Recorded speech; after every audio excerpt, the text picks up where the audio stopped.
I'm Juan. I'm Graham. We're in Vancouver, and Juan's gonna be asking me questions every week about Blvd piping. Let's get into it. Let's go, baby.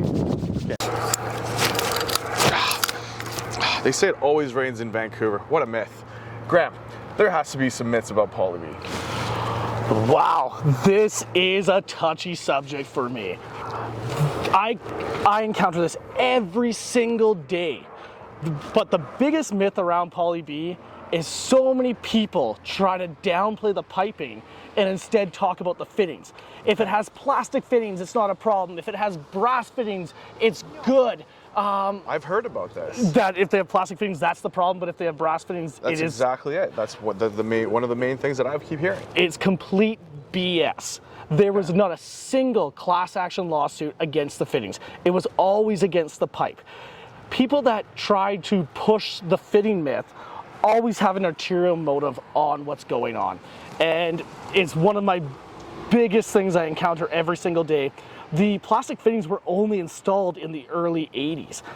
Brass fittings took over the majority of polybutylene installations. So it's one of those things that you barely encounter plastic fittings. So if you're trying to push a sale on a house by saying, oh, it's got brass or copper fittings, well, 95% of all houses with polybutylene are going to have the brass or copper fittings. Right. So it's a real easy way to push the product in a way that you want it to go. I see what you're saying, 100%, but that has nothing to do with that. It's the pipe itself. It's the pipe itself. Now, another couple issues with it are installation and poor installation. Has nothing to do with the installation. Water lines are either installed right or installed wrong. You either crimp the pipe together or you don't crimp the pipe together. If you don't crimp it right, you're going to have a leak immediately, not some years down the road. So the installation is completely off the table as well.